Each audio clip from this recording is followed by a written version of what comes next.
Archimedes.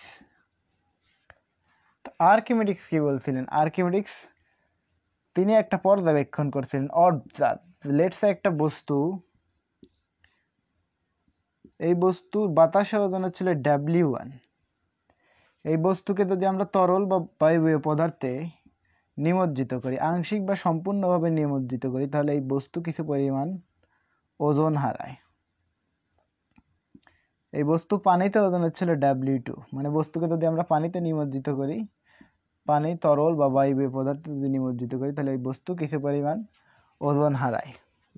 বিষয়টা কেমন? যদি তুমি কখনো সুইমিং পুলে অথবা নদীতে সাঁতার কাটতে গিয়েছো, অতঃপর তোমার হাতে কোনো একটা ভারী বস্তু আছে, সেটা তুমি পানিতে ডুবাইছো, দেখবে যে তার ওজন কিছুটা হারায় গেছে, মানে বস্তুটা অনেকটা পাতলা হয়ে গেছে। কেন এরকমটা? তো এই কথাটা আর্কিমিডিস বলছিলেন যে কোনো বস্তুকে যদি তরল বা বায়বীয় পদার্থে আমরা আংশিক বা সম্পূর্ণভাবে নিমজ্জিত করি, ওই বস্তু তরল বা বায়বীয় পদার্থে যতটুকু ওজন হারায়, কতটুকু ওজন হারায়, লেটসে বস্তু বাতাসে ওজন ছিল W1, পানিতে নিমজ্জিত করলে বস্তুর ওজন হয়েছিল W2।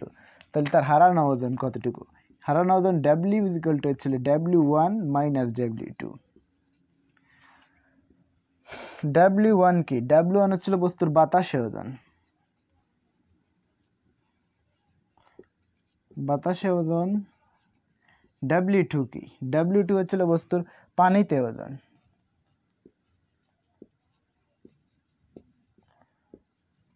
আর এই W হচ্ছিল বস্তুর হারানো ওজন।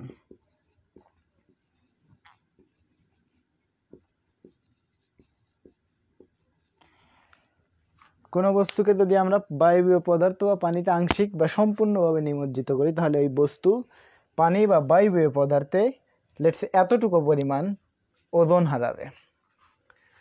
তো এই আর্কিমিডিসের এই সূত্র থেকে বেশ কিছু কোশ্চেন আমাদের এসএসসি পরীক্ষায় এসে থাকে।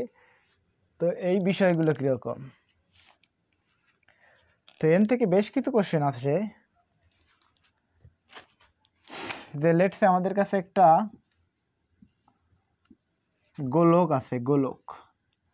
এই গোলকের ব্যাসার্ধ R এবং এই গোলকের বাতাসে ওজন হচ্ছিল W1। এই গোলককে যদি আমরা এই পানিতে নিমজ্জিত করি, গোলকের ব্যাসার্ধ R থাকবে, পানিতে নিমজ্জিত করলেই গোলকের ওজন হয়ে যাচ্ছিল W2। যদি গোলকের ওজন W2 হয় পানিতে নিমজ্জিত করার পরে, তাহলে এই গোলকের ডেনসিটি বা ঘনত্ব কত? ঘনত্ব। আর আমরা জানি যে ঘনত্ব rho equal to m/v। Rho equal to m/v। লাগবে ছিল এই বস্তুর বাতাসে ভর, পাশাপাশি লাগবে পানিতে নিমজ্জিত অবস্থায় বস্তুর আয়তন।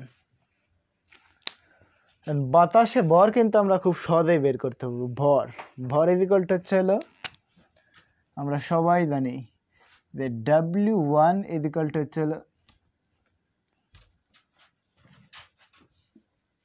W1 equal to m into g।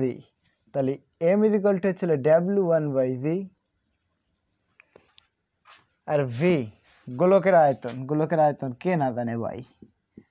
এই মুহূর্তে এসেও যদি গোলকের আয়তন আমরা যেহেতু এই অবধি পর্যন্ত পড়ে আসছি, আমরা সবাই জানি গোলকের আয়তন নির্ণয়ের সূত্র 4/3πr³। তাহলে W1/g ডিভাইডেড বাই গোলকের আয়তন 4/3πr³। যদি আমরা এই 3 দ্বারা উপরে নিচে গুণ করাই দেই, মানে লসাগু করে ভাগ করাই দেই, তাহলে 3W1/g ডিভাইডেড বাই W তে লাগবে W1/g ডিভাইডেড বাই 4πr³।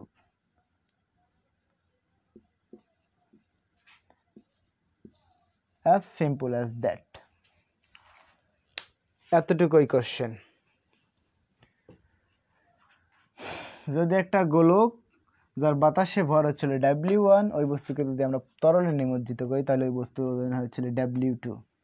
তাহলে ওই বস্তু পানিতে বা তরল পদার্থ, যে কোনো তরল হতে পারে, এটা পানি হতে পারে, কেরোসিন হতে পারে, ডিজেল, অকটেন, নন, যে কোনো কিছু, অথবা গ্যাস, যে কোনো তরল বা বায়বীয় পদার্থে যদি আমরা ওই বস্তুকে নিমজ্জিত করি তাহলে ওই বস্তুর বাতাসে একটা ওজন থাকে W1, ওই বস্তুকে তরলের ভিতরে নিমজ্জিত করলে বস্তু কিছুটা পরিমাণ ওজন হারায় বস্তুর ওজন হচ্ছিল W2।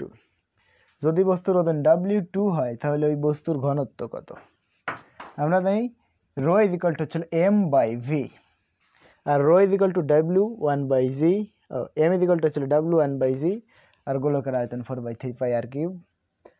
আর একটু সিম্পলিফাই করলেই আমরা সূত্র পাই rho is equal to 3W1/G 4πr³।